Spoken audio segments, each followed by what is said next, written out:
It's with absolute pleasure that I welcome Dr. Stephen Smith for his third visit to Melbourne, and I'd also like to add my personal welcome to Lee Liberman and Corey Street from the Shoah Foundation. Where do I start to tell you about our keynote speaker? I guess by posing two questions. One, how does the Smith family, with absolutely no connection to the Holocaust, come to start Britain's first dedicated Holocaust Memorial and Education Centre in Nottinghamshire? And secondly, how does a non-Jewish Englishman end up running the Shoah Foundation Institute in Los Angeles?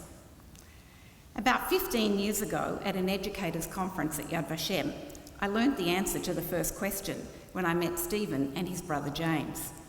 They had come to Jerusalem to speak about the Aegis Trust, an organisation that the brothers co-founded in 2000 for the prevention of genocide, crimes against humanity, and mass atrocities worldwide. I discovered that Stephen was born and raised in Sherwood Forest, but Stephen sees himself as less as a Robin Hood and more of a Billy Elliot. You'll have to read his book to discover the inspiring journey that he and his family took in creating that first Holocaust Centre in the UK over 20 years ago. To understand Stephen is to embrace his duality. He's a theologian who evangelises about interactive technology. He immerses himself in the heavy academic pursuit of genocide research, but I hear that he can also be seen riding his scooter through the office. A scholar who holds a UNESCO chair on genocide education, Stephen is also an accomplished baker. As a young man, he started his own bakery in England, which he sold before he created the Beit Shalom Centre and the Kigali Genocide Museum in Rwanda, endeavours that brought him recognition as a member of the Order of the British Empire. In addition, Stephen was the inaugural chairman of the Holocaust Memorial Day Trust, which runs the National Holocaust Memorial Day in the United Kingdom. He was also one of the first English delegates of the International Holocaust Remembrance Alliance. Now that's not all. Stephen has served as a producer on a number of films and new media projects, including Dimensions in Testimony and the VR project, The Last Goodbye. Stephen has received the Interfaith Gold Medallion and he holds 2 honorary doctorates. I think it's pretty obvious how this amazing non-Jewish Englishman ended up at the Shoah Foundation. Since 2009, Stephen has held a position as the Finzi Viterbi Executive Director of the USC Shoah Foundation, and under his direction, the Visual History Archive joins an expanding archive that now includes testimonies from the Holocaust, the Armenian Genocide, the genocide against the Tutsi in Rwanda, the Nanjing Massacre, the Guatemalan Genocide, the Cambodian Genocide, the South Sudan Civil War, the Central African Republic conflict, contemporary anti-Semitism, and lately also the Kurds in Iraq. Stephen, we are so honoured that you have travelled all the way to Melbourne, Australia, to deliver tonight's keynote address at the annual Betty and Shmuel Rosenkranz Kristallnacht Oration. We look forward to hearing your talk on the courage to speak, survivor testimony as the final word on the Holocaust. Can you please welcome Stephen to deliver tonight's oration?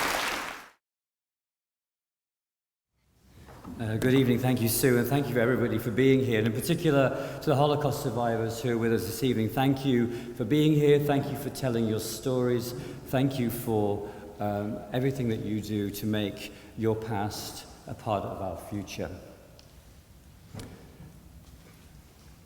I was looking through YouTube for a particular person that I knew had given a very short testimony in 1945, and I was on a 19-minute reel that was part of a British movie tone footage that was taken at Bergen-Belsen in April 1945. You've all seen the images, actually, the images of the bulldozers pushing the bodies into the huge graves. You've seen them on documentaries many times. I had never watched all 19 minutes. I'd only ever seen parts of that footage in different documentaries. And I came across this at about minute 11 and a half. This image of a young woman standing in front of one of those mass graves at Bergen-Belsen. So I was watching it and I hear something like this. As she gets ready to talk, you see the microphone. Heute ist der 24. April 1945. Mein Name ist Hella Goldstein. So today is the 24th of April 1945. My name is Hella Goldstein. She then spends the next 86 seconds describing the liberation of Bergen-Belsen, which had taken place 9 days before. And I stop and I realize, hang on a minute, I think I'm looking at the very first audio-visual testimony of the Holocaust. So I went to the Show Foundation's archive, where there are 55,000 testimonies of various people that gave their testimonies, and I typed in Hella Goldstein. And what came up under the name Hella Goldstein was, you see their name found Hella Goldstein, on the other side here, Helen Collin. Thankfully, about 120 people at the Show Foundation over 5 years who spoke 42 languages indexed the whole archive so that things like original names, maiden names, pseudonyms, all the rest of it could be found in the archive. So I could put in Hella Goldstein and find Helen Collin. I clicked it and there was Helen Collin, and I noticed that, there she is, that she gave a testimony of 3 hours and 19 minutes in Houston, Texas. So I texted my friend at the Houston Holocaust Center and said, do you know anybody by the name of Helen Collin? She goes, Holocaust survivor? I said, yes, I'm calling you. I called her. She says, oh, yeah. I said, is she still alive? She said, yes, but I think she's in hospice. Let me call you back. She called me back and she said, yes, she was in hospice. She had to get some pain meds. She's at home right now.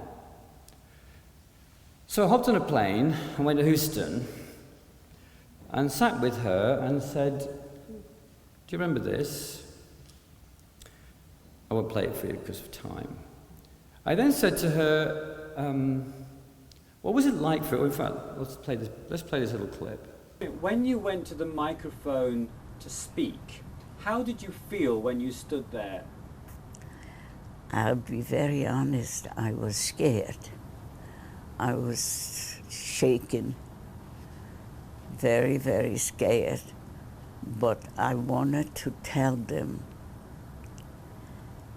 the horrible thing they did to us. And the only way I can tell them is by speaking out. The only way I could tell them was by speaking out. So who's them in this situation? Well, them is this bunch of rogues who was standing right in front of her. We only see the camera perspective of her because it's pointing at her. We see the grave, the cameraman had set this up, so the microphone was there and he was trying to show the devastation of that camp. What he doesn't show at that particular point is who her audience was. Some of the most notorious Nazis who were running that camp until 9 days before, who the Nazis had then, the British had conscripted to then take the corpses and fill the graves. In fact, off camera, she said to me, I thought I was going to die. And I said, die? She said, well, yes, because these people were our killers until a week before. So when I look at them and I see, what I'm seeing is the fences and the watchtowers and a group of Nazis. For me, I was risking my life to go and tell that story, but I knew it had to be told. Actually, it was something a little bit more interesting that even. You'll see in this picture here on the left-hand side, which is the clip that precedes it, you can see there the characters. These are actually the Nazi guards, and they're carrying corpses. And what I figured out when I was with her, that on that particular piece of movie tone footage, prior to her going to the microphone, you hear a young woman screaming, and I didn't know what she was saying, but she's screaming at the SS. It turns out it was Hella Goldstein, 22 years old. And she was screaming at them, be careful with that corpse, that could be my mother. And so obviously the camera person had identified this woman as very feisty, put her in front of the microphone, and now she's speaking for the first time to the world about the Holocaust on camera. Important thing about what we're talking about tonight, I thought I was going to die.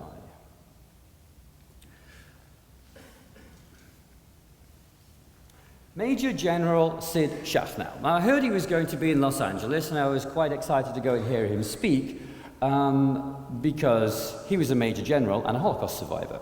And I'd never met a Major General Holocaust survivor before. But unfortunately, my calendar didn't work, and I couldn't get to the talk, so I invited him to my home for breakfast instead, and he came one Sunday morning, and we talked, and he told me some of his story, which included the fact that at the end of the Second World War, the end of the Holocaust, he was in Kaunas, Lithuania. His family had been in the ghetto. Everyone had been murdered. In fact, his father had escaped and then been shot. He was the sole survivor of the family at the age of 10. And he was in a 10-foot by 12... Are we imperial or metric here? Or whatever. 3 meters by 4 meters building. No windows except a little slit above the door, and a woman would come in once a day and pass water and a crust of bread to him. And this went on for several months. When he emerged from the room, he was obviously very badly, had bad malnutrition and had scurvy and so forth, a 10-year-old orphan of the Holocaust. At the end of the Cold War, Sid Shachnow was the first uniformed officer of the United States Army to land in the Soviet Union, to broker a deal between the military powers of the Soviet Union and the United States of America. And he had 14,000 special forces troops under his command. He was head of US Army Special Forces. So obviously we talked about that. At the end of our conversation, I had realized before that he had not given a testimony to the Shoah Foundation because obviously I checked, like I did with Helen Collin, and he was nowhere to be found. So I said to him, Sid, it's been wonderful meeting you. I would love to have the opportunity to take your testimony for the Shoah Foundation. Now, I just want to check in about this gentleman. I have never had the opportunity to meet somebody as courageous as Sid Shachnow. This is his dress uniform. On there are 3 silver stars, Vietnam, and 2 bronze stars. One a highly, highly decorated soldier with valor like you've never seen in your life. And Sid said to me, Stephen, you know, it doesn't take very much courage to have 14,000 armed killers under your command. He said, you're pretty well protected. So he said, I had no fear going into the Soviet Union. He said, that didn't cost me anything from a courage point of view. He said, but I have to tell you that I do not have the courage to sit in front of your camera and tell my story. I said, okay, well, look, here's my card. If you ever change your mind, let me know. It's been lovely meeting you. Goodbye. 6 months later, I get an email. It was a very short email, kind of military. It just said, hi, Steve. I'm ready. Sid. So I went to Fort Hood, and, you know, he got a very typical Jewish home. There were a lot of photographs all around him, except every single one of his daughters was in uniform. 2 major generals, son-in-laws, and two daughters who were generals in the US Army. A man of tremendous service. And in his testimony, he told me things that I had really never heard, but one of the most important ones was this. He said, when my father left the ghetto, supposedly to go and join the partisans, and left his family behind, I knew that he was really a coward. And I vowed that I would never, ever be a coward and leave others to fend for themselves.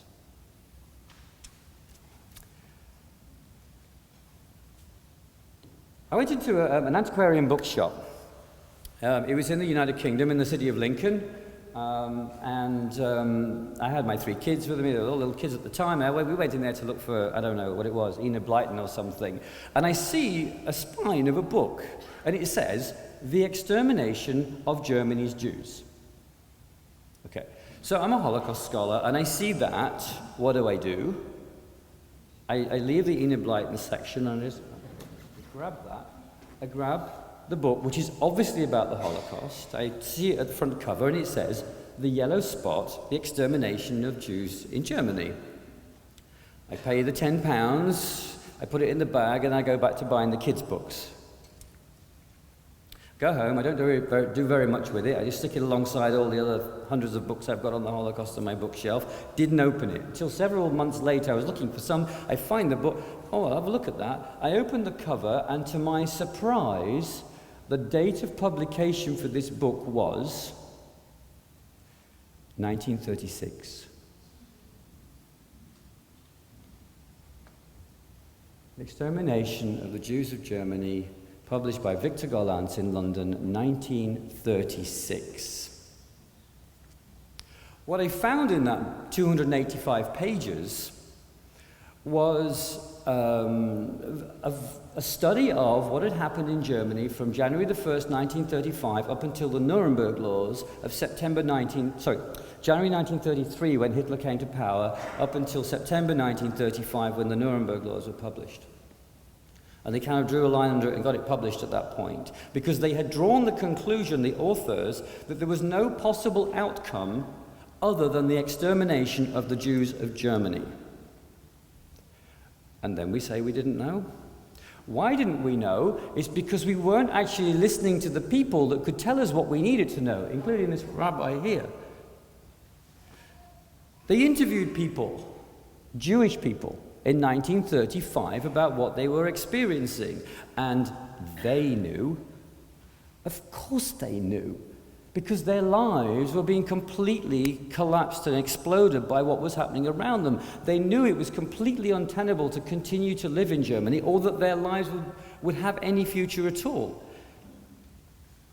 And the only conclusion that could be drawn was, there's no way this community can continue to exist. Those people, when we talk about the courage to speak, were risking their lives to be able to give us this data, and we didn't listen to this data. Today we would call it data. This information, their lives, what was happening to them, and had we listened to what they were saying, then we might have drawn the same conclusion, we being our forebears. Were we listening? I don't know that we were listening. You know, there's a lovely film out at the moment, you might have seen it already, that was done by Roberta Grossman, based on the book by Sam Kassow called Who Will Write Our History, about the Oneg Shabbos, the Oneg Shabbat archive in the Warsaw Ghetto. This group of people knowingly risked their lives every single day to make sure that we could know what we know today about the Holocaust. Because they knew that even though their lives, at that point in time, it was clear that there was going to be a very near endpoint to most of their lives, they saw the importance of documenting history, but it's much more than that. It's about the future. Garen, when you talked about Elenge a few moments ago, it reminded me of these people here, that they were not going to be able to tell their children and their grandchildren anything. They were not going to pass their heritage down, because their children and their grandchildren were going to die with them, but they knew that their story really mattered for the future. And so they risked their lives to put these diaries and these letters and the documents and everything into storage, so that we could today sit here and know what happened from the inside out. Why is this important to know? It's important to know because perpetrators are not only killing people, they are absolutely determined, and the Nazis were absolutely determined, not only to wipe out the Jews, but every trace of their existence and their lives and their history and their language and their community, but also to ensure that that history never made its way into this room or into your center here. To make sure that they had the final word on their own perpetration. Thankfully, they failed because of the courage, the amazing courage of these people, most of whom did not survive. Not only them, but also many many victims during the Holocaust were aware of what was going to happen after them. But this book here, Amidst the Nightmare of Crime, which contains actually 5 stories from the Sonderkommando in Auschwitz, was written with the purpose of ensuring that they knew that there was going to be history after the Nazis. They knew that ultimately evil does not succeed, but would the story be told? And so they, again, risked their lives. Not that there was much to risk at that point when you're in the Sonderkommando. However, they found the way to make sure that we know that story in their words. It all points to the issue of testimony, which is obviously I'm coming to, and the power of testimony. Now, there's another Stephen who works in our organization. He was the founder of our organization, and it all began right here. Now, when they make movies, I'm sure those of you in the movie business will know, but I didn't really know this originally, they don't film them in sequence, they film them out of sequence. So the very first day that Steven Spielberg was shooting Schindler's List, he was right here at the gates of Auschwitz-Birkenau. It appears later in the movie, but this was their first day of filming. And there he is with Liam Neeson. And they're actually, I don't know if you know this, but when they filmed it, they didn't film inside the camp because that wasn't allowed to do that. So they rebuilt a mirror image of the camp on the outside. So when people turned up to go to Auschwitz-Birkenau in that time in 1993 when they were filming, what they found was a camp outside the camp and a camp inside, and the original camp inside the camp. Most movie sets are closed. Stephen always runs a closed movie set, except on this occasion. He said, if Holocaust survivors come to the set and want to know what's going on, please invite them onto the set so we can talk to them and show them what's happening. And of course, this is 1993, so families are starting to return with a bit more frequency to Eastern Europe and to find their roots and take their children to where, and their grandchildren to where they had been. And one day on this set, a lady, actually on the first day of the set, a lady came to Mr. Spielberg and he was talking about the dogs, you can see there, and the uniforms, and the trains and so forth. And she said to him, Mr. Spielberg, stop for a moment. I don't want to talk to you about this one day in my life. You know, I had a life before I got to Auschwitz, and I had a life after I left this place. I want to tell you my whole story. In the car that evening, going back to Krakow, Stephen was speaking with his producer, one of his producers, Branko Lustig, who was also a survivor of Auschwitz. And he said to Branko, what would it be like to give the chance for every survivor to tell their story? And that's how the Shoah Foundation was born. So here we are, 25 years later. We've now filmed in 65 countries. We've got 55,000 testimonies and in 43 languages. Now, when it looks on, you see it on the screen, it doesn't look like a big number, but let me just tell you, 55,000 testimonies is about 115,000 hours. So I'm going to invite you, after the talk tonight, to stay and just watch the video archive with me. It will take us 13 and a half years, with no breaks. And in fact, let's just say, for example, we're now based at the University of Southern California. Let's just say in May, when we have our graduation, we hire one of the new graduates to the Shoah Foundation, and she's 22, and she's very excited to start at the Shoah Foundation, and she comes to me or to Dr. Street and says, so what would you like me to do? We'll let you give us the order, Corrie. And Corrie says, what I'd like you to do is just sit and watch the archive during the day while you're at work, and come back and tell me when you're done. That 22-year-old going to work for 40 hours a week and taking vacations and breaks will be 75 when she comes back to Corrie and says, what do you want me to do next, Miss?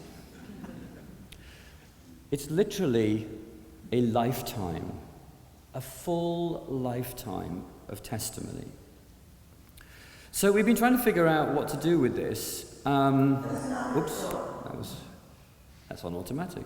We've been trying to figure out what to do with this because obviously if you have 113,000 hours, 15,000 hours of content, you can't come in and just find something about a topic and watch it all the way through to find it. So what we did, in fact, those 120 people did chop it up into 1-minute pieces and indexed every single minute. So now you can find the subject matter. So if I'm looking for something on Kristallnacht, I could just find something by typing that word in and... There was a knock at the door.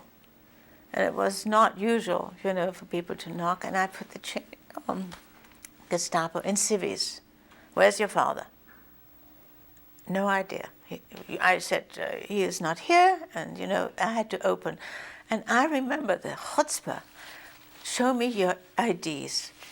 I said to them, I was 11 years old, show me your IDs. And these guys pushed some kind of badge through the slit, and then of course I had to let them in. And they looked, and they went. We had feather beds in the bedrooms, and it was winter. It was a very cold winter that year. And they went into the bedroom and took out knives and slit the feather beds. And I remember saying, are you expecting my father to be hiding in the bed? I mean, I don't know where the chutzpah came from. And they shoved me around and said, you shut up. And anyway, I don't know what they were looking for. And then they left, and I tried to push the feathers back into the bed. Then eventually my mother came back and said, Eric, my cousin, and my uncle had been taken to the concentration camp. And we've just been doing a little bit of work around the term Kristallnacht, and those of you that watch the very good, or follow the very good Australian-originated platform, The Conversation, if you're not signed up to it, it's worth signing up to. There was a very good article today by one of our colleagues from the Shoah Foundation, Wolf Gruner, who's been looking at Kristallnacht clips like this, and has just done a really interesting article in The Conversation today about the fact that when we see Kristallnacht, very often we see it from the outside. We didn't this evening because of Philip's wonderful work and Robbie's wonderful work putting the testimonies together. But very often we see it, the boilerplate of this is what the Nazis did. 91 people were murdered, 237 synagogues, we saw that a few moments ago, 15,000 men in concentration camps. But actually that's what the perpetrators did. The question is, what did people go through? And what we see here with this lady is not only is she describing what was happening on the inside of the house, we learned something very interesting. This 10-year-old faces down the Nazis.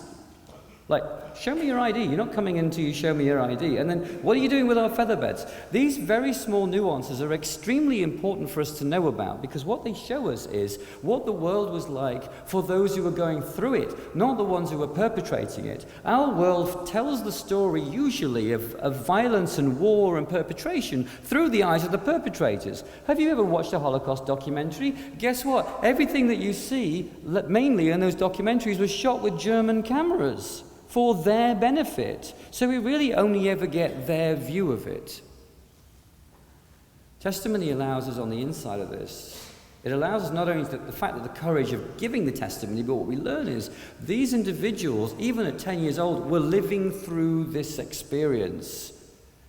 And they weren't victims, they were human beings that were living in spite of all the circumstances they were going through. And so inadvertently, because of the power of the perpetrator, what we tend to do is give them the voice rather than the voice of the victim or the survivor in the case of those who gave testimony. And there's purpose behind this. There's a reason why we have this testimony, and the survivors themselves know why they're giving it. Let's go to Eva Slonim, shall we, and see what she has to say. We Jews, having lived through the most tragic happenings in the history of the world, it is incumbent on us to be the spokesman for all suppressed and oppressed, and be in the forefront of giving our voice to those people, and in order to help preventing further tragedies. So one of the things that I found at the Shoah Foundation when we were trying to think about, so what's the future of our archive? We were thinking about how we would introduce testimonies of genocides other than the Holocaust. Before doing that, though, we went to the archive itself to say, what do Holocaust survivors say about that? So we surveyed 1,000 testimonies along one particular keyword. And the keyword was future, two words, future message. Every survivor that we interviewed, we asked them, what is your message for the future? And we decided to look at that keyword because I wanted to find out what do they really think this is about in the long term, and found two very interesting tracks. The first is absolutely about memory and history, the importance of passing on the memory, Yelenj, to next generations. No question about that. There was also Janabi in there. Why? Because on an equal basis they were saying, and it's extremely important that our testimonies are used to bring people together, to fight evil, to ensure that we don't have identity-based hatred, as our chairperson Lee Lieberman often says, to ensure that we work together and that our stories are used for the betterment of humanity. It's absolutely explicit in what they say, over and over and over again. You know, one of the most telling things about this archive is that I've watched probably thousands and interviewed hundreds of Holocaust survivors. I have heard anger, and I have heard bitterness, and I've definitely heard trauma. I have never heard hatred. I have never heard revenge. I remember a teacher once coming to me after a particular session, and a Holocaust survivor by the name of Arik Hirsch had been describing to the young people about the fact that 86 members of his family had been murdered during the Holocaust. And he made a very strong statement about the lack of justice. And the teacher came up to me and said, you know, I wonder, do you think you could talk to Mr. Hirsch about toning it down a little bit? You know, we don't want the students to get the wrong idea that, you know, you've got to be forceful in getting what you want. I said, wait a minute. Have you lost anybody in your family to a murder, like a regular murder on a regular street in Britain? And he said, well, no. I said, so let's just say just one member of your family was murdered. What would you be doing about that right now? He said, well, I would be pursuing justice. And so let's just say that the police department did absolutely nothing. And let's just say there was no trial, and there was no interest in pursuing justice for your murdered family member. How would you feel about that? He said, well, pretty angry. I said, okay, then let's times that by 86. And the fact that you're completely alone in this world. And then you stand up in front of these young people and you encourage them to seek justice in this world. And you encourage them to work together in this world. You want me to tone that down? He said, no, I don't want you to tone it down. I said, that's good. If you look at the Shoah Foundation archive today, 53,000 testimonies are actually given by Holocaust survivors and witnesses to the Holocaust, but there's about 2,500 that are from genocides other than the Holocaust. And it looks a little bit more like this. These are all residents of Los Angeles, actually. Dario Gabay in the middle there is probably the last surviving member of the Sonderkommando that I know of in the world today. There may be somebody else. He worked in Crematorium 3 at Auschwitz-Birkenau and lives in Los Angeles today, age 96. The other four ladies from Armenia, and Rwanda, and Cambodia, and Guatemala. Was that Janabi? Coming together to tell the human story. Even though, even what I say cannot probably be comprehended, but it's still, it's incumbent on us as the last survivors to the Holocaust, as the last witnesses to the Holocaust, to recount and to perpetuate, and to let the world know, and the future generations know, and to charge them with the responsibility of making sure that this tragedy would never happen again. And I would like to say on a lighter note that we should not only bemoan what happened, but we should also celebrate survival and the indomitable spirit and tenacity of the Jewish people. But specifically, this story must be told as a warning to all mankind. 1915, there was a young man in the German Medical Corps in Anatolia, part of the Ottoman Empire, in an area today would be Armenia, or close to Armenia. He was a pacifist, and so he had chosen not to bear arms, and therefore he was in a medical group. He had been hearing about what had been happening to the Armenian people. There was a very strict rule that no photography was allowed, because it's always the case that perpetrators try and close down communication because they always work in darkness. But he took his little camera out at the weekends and he photographed what he saw happening around him. Men, women and children being driven into the desert, being hanged, being killed, dying of starvation and disease. Ooh. He was caught with his camera and sent back to Germany, but not before he took the film out and put it in the back of his aluminium belt. They had big buckles. And he put the film in the back of the buckle, went back to Germany. 1933, the 1st of April, there was the first anti-Jewish boycott. It looked a little bit like this, some of the scenes not dissimilar to Kristallnacht. Don't buy from Jews being the thing that was said. That evening, a journalist sat down and he wrote a letter to Adolf Hitler. 6 pages, beautifully written prose. He sent it as an open letter, and it basically says, what you did to the Jews of Germany today, you did to me as a German. And every open-minded, free-thinking, liberal German, liberal Democrat in Germany, we're going to speak out and we're going to say, in our name, stop. He didn't know that evening that he was the only person among 60 million people that took the time and trouble or had the inclination to say that. The same journalist actually had written a book about 2 years previous, 1924, the same year that Mein Kampf came out, and it was called 5 Fingers Over You. And what he'd worked out was the totalitarian regime that has emerged in the Soviet Union was not going to be good for civilians. And so he took a train from Odessa to Moscow and he kept a diary, and he turned that diary into a novel.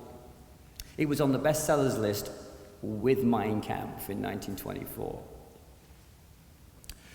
He didn't do so well out of his open letter. He was sent to Dachau concentration camp and then subsequently several other concentration camps before actually being released and living out the war in Italy and partly in England. So I was in Jerusalem at Yad Vashem in the early 1990s, and I knew actually about the letter to Hitler. And one day I was going through the Jewish quarter of Jerusalem, and I was with a friend of mine from Germany. Her name was Annegret. We were going around the little Armenian quarter, and in the Armenian quarter was a little museum. We wandered in there, and we're looking at the pictures of the Armenian genocide, and I see on the subtitles, A. Wegner, A. Wegner, A. Wegner. The same camera had taken all the pictures in the museum. So I turned to her and I said, "That's not Armin Wegner, is it?" She said, "Oh yeah, that's Armin Wegner." Armin Wegner, the same person that had taken the photographs in the Armenian genocide, was the same person that wrote the book about what would become Stalinist Soviet Union and what would happen under Stalin, and was the same person that wrote the letter to Hitler that said, "Stop in my name," and became one of the first inmates of the concentration camp system. There are 26,500 people who've been awarded Righteous Among the Nations by Yad Vashem and the State of Israel. Every single one of them has met the criteria of rescuing at least one Jewish person at the risk of their life, except for one. Armin Wegner never rescued a single Jewish person. And they made the exception because he's also the only known person among 60 million Germans to say, "In my name, stop."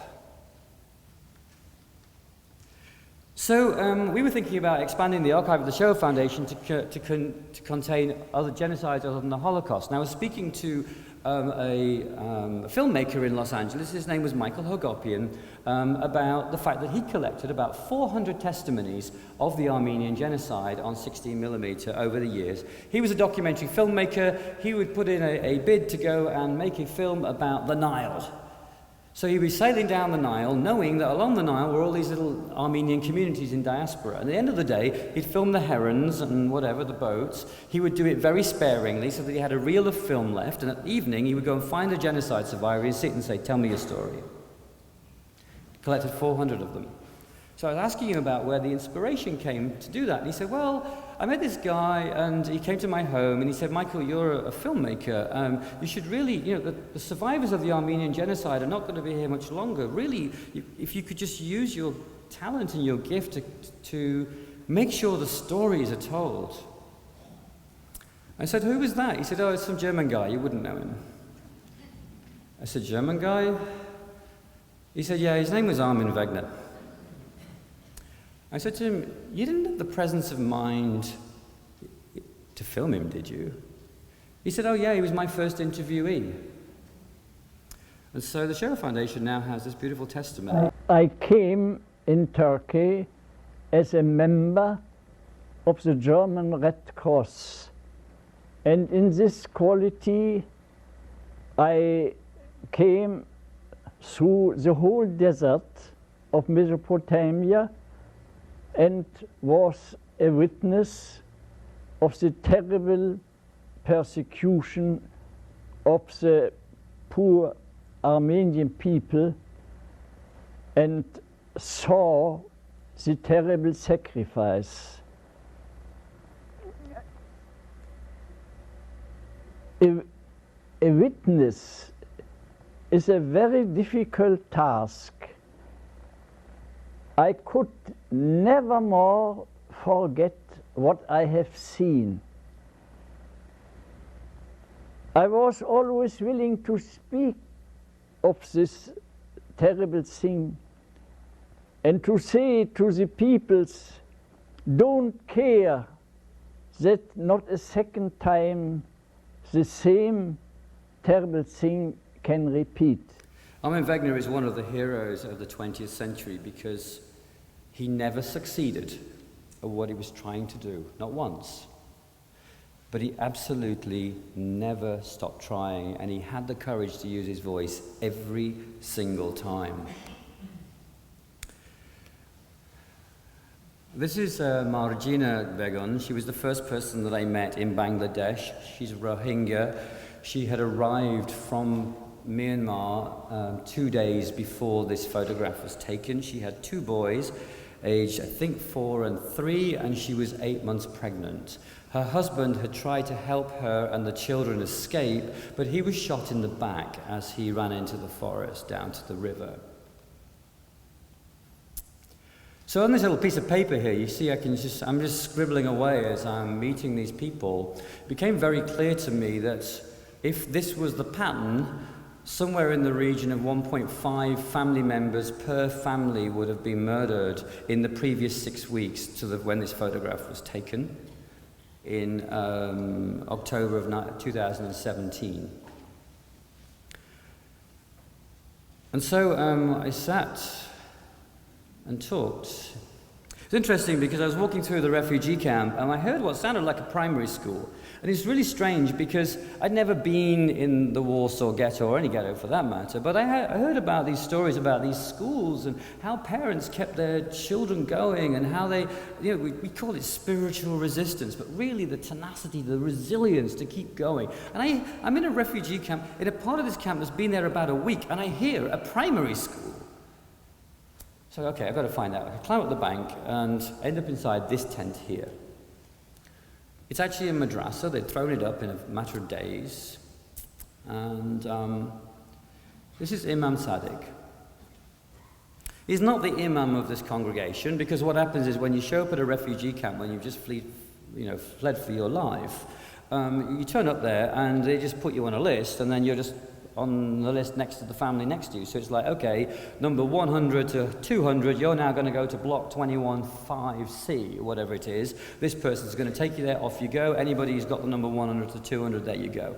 He lands there, he's the only one that's an imam, so he becomes the instant imam of this community, this 100 people who he's never met before, all of whom have had family members killed in the last 6 weeks and are highly traumatized.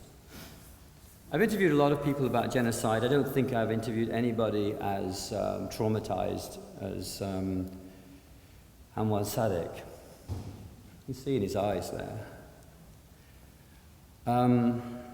He was in his mosque. He was taken out of his mosque It was burned. His books were burned. He was taken away to be tortured for 4 days. He survived that and was relieved to survive it. Went back to his family to find out that his wife had been gang raped in front of the community while he'd been away.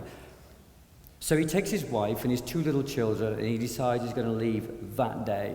And he leaves his 15 and 16-year-old with his brother, their uncle, to help organize things because they're all going to try and get out of there. But he's going to protect his wife right now and he's going to get her out of there with the 2 little kiddies. So he runs. When the militia came back and found out that he's gone, they killed his 15-year-old and 16-year-old. So by the time his brother turns up 2 weeks later in Bangladesh, there are no boys. That was about 4 weeks before this photograph was taken. I'm going to just play you a little clip. I asked him to give a little clip to say if he wanted to share something with the world, what would it be? This is what he said. দুনিয়ার মানুষের Arathoon হইতে মনে হদ্দে আছে আরারে আছে আরার আসলে নামান নদীরও আরারে আছে যা 2000 বছর পর্যন্ত আছে আরারে জুলুমর রাখি দিয়ে দে আরার আছে বাপ দাদা বেগিনে এজবিন রই আরাতুন আছে জাগার আছে ওদ আরা দেশর রাজালার আত্মটা থাকি বা দিও আরারে ন বলি হইর আছে জিনিসত করি আরা বেগুনর আছে পুরা বেলা দে আর দাসা আরার কোরআন দে দাসা আরার আলেমল দারি মুসর পুরা দে দাদা আরে দে এহতা কান আছে দুনিয়া এ দাসে ফরা ফেলে বলি আতুন দাসা আবার নয়া তোর তাজা করি কথা কান আওয়াজ সাথে বেগুনর আছে শোনা দি বল্লা আতো কান জুতা গিয়ে দে আই আলানা সাথে হই দে হন সকসু বাসারা ইয়ান মাঝে দাসা আর ওর যেদুন মুসিবত আইয়ে ইয়ানর দাসা বদাস্ত করি আর বুতরে Recognize that if I'm going to face death for it, so be it. Because his life, just like Helen Collins, at that point, the immediacy of his life was death. Now, this wasn't 1945, this is 2017. You'll notice in this picture, the man sitting behind him, Sultan. These people had never told each other their stories. They weren't sitting around the campfire at night swapping stories. They were just dealing with their own trauma and their own difficulties. But once Imam Sadiq had spoken, then Solomon was in front of the camera. Once Solomon spoken, and it went on like this, and they all listened to each other. This is Anwar Sadiq's wife, who also told us her story, and his 2 little boys. 10 days ago, I was in northern Iraq at a refugee camp called Badarash. This refugee camp had been there for a week, 2 weeks ago. It was put up because the President of the United States made a telephone call to the President of Turkey, which meant that several 100,000 people left their homes and 5,000 of them turned up here. I went there because, a little bit like the yellow spot, I wanted to listen to what people had to say about what was happening, because that phone call was not about a military solution, it was about a particular solution that the President of Turkey which involves ensuring that there are no Kurds living in that safety zone. That is called ethnic cleansing. Ethnic cleansing is not a technical or even a legal term, but it is a term which helps us to understand that if we have an end game, which is the removal of people from a particular place, we have to take that seriously. I hope that the people at the Shoah Foundation are interviewing right now, this week, in Badarash and on the border of Syria and North Kurdistan, never have to be used. Because I hope that what they're sharing with us right now doesn't actually end up in violence and genocide. I hope that they're able to find a way to do that to find their lives again without violence. But I stood there and I asked the stupid question, so why did you leave your home? Well, because they were shelling it, you might think the answer was. And I said, okay, so why did you really leave your home? Well, because there is no way that we can live in that territory with the Turkish military there because our lives are in danger. I spoke to a number of people. Let me just give you a little introduction to one of them and see what he said. تهريباتنا من سرها سباكرين ودرباسي قيادن سر ساتر وبيشمرقة هات القلمة أماني براي من تسلمتنا بهجر قوليتا تركي وسلمتي هبا أفتشتاكي درباسنا كر سر شعبي من فيمن التهنكي يعني حتى جاي وأصلا قدرن يريش بيركات كنزير ومالي واجواد سين وبيركاش بخرد بين كاش سلمت تركي بين والتركي سلمتي بين سوري نكار بحافظين حد يخلن بري تركان نكار. In February of 2017, yes, 14th of February, there was an attack on a free speech event in Copenhagen, followed by an attack on a synagogue. One of a series of violent attacks against Jewish property and people that have taken place around the world. And the Show Foundation is collecting testimony from people that have experienced anti-Semitism now. You see, there is no such thing as anti-Semitism which is not at the core of its DNA genocidal. How do we know that? Because we already have evidence that if you leave anti-Semitism unchecked, it can and may result in the mass murder of Jewish people. We have that warning from history so clearly emblazoned. Now, I know everybody in this room is conscious of that. But we did a survey and we found out there was lots of data and there were lots of research projects and there was lots of advocacy and lots of lobbying and lots of fear and lots of concern. But a little bit like in the yellow spot situation, it seemed that no one was actually talking to the people that had experienced anti-Semitism, except to get data. So we said, okay, let's maybe use the Show Foundation to help them tell their story. This is Meta Bentau. She was the mother that was throwing the bat mitzvah party that evening when the gunman came into the synagogue. She was just a woman who had an administrative job and 3 kids at home and was throwing a party and was dancing when the gunman arrived.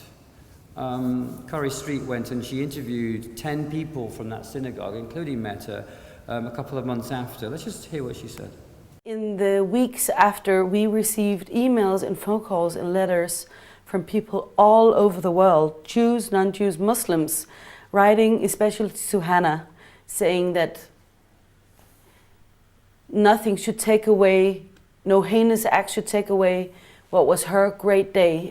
This great outpour of comfort and support, and that was wonderful. Unfortunately, I also received and read and saw comments about how we brought this upon ourselves. Nidal was also interviewed as a part of that program. The morning of after the shooting, it was his wife's birthday, and they were going to have a party. He cancelled the party, and he said, you know, we shouldn't be celebrating on a day like this. Let's go to the synagogue. And they went to the synagogue and they took flowers. They're obviously a practicing Muslim family. Nidal, actually, his grandparents live in Ramallah on the West Bank. He's grown up in a Palestinian family. And they went and they took flowers to the synagogue. And he describes the fact that he got that down there, and he was a little uncertain about doing that. And what happened was somebody came out of the synagogue wearing a yarmulke, and there's about 7 people in Copenhagen wear a yarmulke, so we could probably find out who that person was, and went up to him and said, thank you for being here. It means a great deal that you've come here. Nidal was completely surprised by this, went back and was telling his friends on Facebook, you wouldn't believe it, these Jewish people said thank you to me for going to the synagogue. And out of that act of gratitude, what do we call it again? Janami? Coming together of Jews and Muslims in that place of death and murder and trauma. This young man decided he was going to do a peace ring around the synagogue. So he went to the police to get a permit to do a peace ring, and they said, absolutely no way. It's a crime scene, you can't bring a bunch of Muslims down here right now, it would be inappropriate, sorry. Come back later. So he then found that the Jewish Film Festival was being cancelled, so he called the head of the Jewish Film Festival and said, can I do something to help? She said, well, do you want to see a movie? So he said, okay, for every Muslim person I bring, if you can find a Jewish person, let's go and see a movie together. So he walks in there, it's Palestinian, and I don't know exactly which movie it was, but it was about the founding of the State of Israel. And he says, you know, I walked in there, and always for me, Israel was the enemy. He said, I walked out of that movie, and I was a Zionist. He then did his peace ring a week later. I share this story with you because it took great courage, first of all, for these people to tell their stories. But what we found is, when we listened to their stories, we found something completely different to what you've seen on the news cycle. And the people most affected by it were traumatized, but not fearful. They were working on what to do about the situation. In fact, the glaring headlines were not what we saw. We saw ordinary people rebuilding their lives, doing amazing things together, like this person, Nidal. I'll just give you one little minute till we get a flavor of him. Anti-Semitism has been growing. I realized that more than anything in this year in February, when the attack took place in Copenhagen. I think when it's right next to you, all of a sudden you kind of, you have to think about what's going on. It's no longer something happening somewhere else. So it's you, and you have to take part of it. And that's when I started to understand that Jews that live in Denmark or Jews that live in European countries, they have a reason to be afraid. We're living in extremely difficult times. But one of the things that I'm finding so amazing as the current custodian of the Shoah Foundation archive is that these individuals who gave us their testimony have given us everything we need to know what to do in these times. You know, very recently somebody came into our office and was talking, and we're having a conversation, and a question was put to one of my colleagues, like, well, what makes you feel so, success in your job? And she said, in these days it makes it quite difficult to feel successful. I listened to that and I thought, that's not the right answer. Because actually, we have been given foresight, we have been given insight. When survivors tell us their stories, it's not about the history of their lives. The history is important. What's really important is what they're really telling us in those words. It's about family and trust and tenacity and resilience and resistance. It's about seeing through circumstances, seeing on the other side of what's happening. Those people who did the Oneg Shabbos archive, they knew they weren't going to survive, but they knew there was a future, and they were planning for that future, and they were making sure that they were part of it. The people who have given us their testimonies, as our chairperson of the Shoah Foundation keeps telling us, it has to be there for millennia. 60,000 years, Garen. 60,000 years of wisdom and knowledge here in this particular community of which we are part today.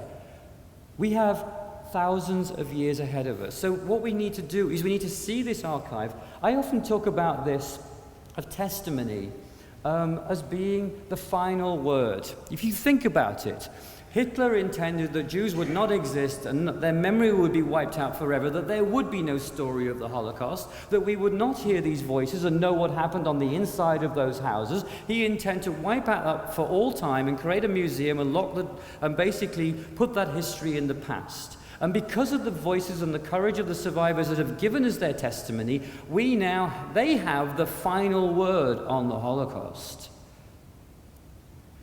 Question is, are we listening to them? Really?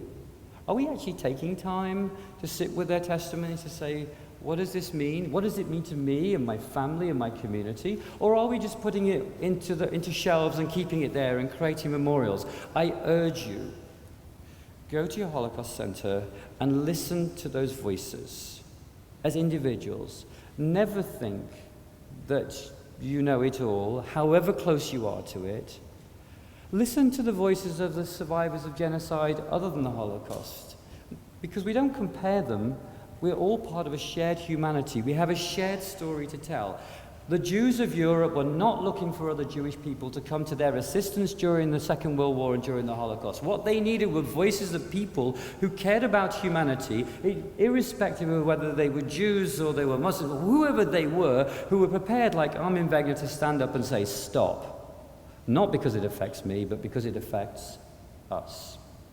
Every day I go to the Shoah Foundation, I am deeply, deeply grateful to learn and to listen. And I want to say to every survivor here, and to those of you who are children of survivors, and for the Goldman and Rosenkranz families tonight, for making this evening possible, because the story of your families are safe with us, with the Holocaust Center and with the Shoah Foundation, but they will have no meaning unless we take them into our future and listen to them as they were intended to be. Thank you.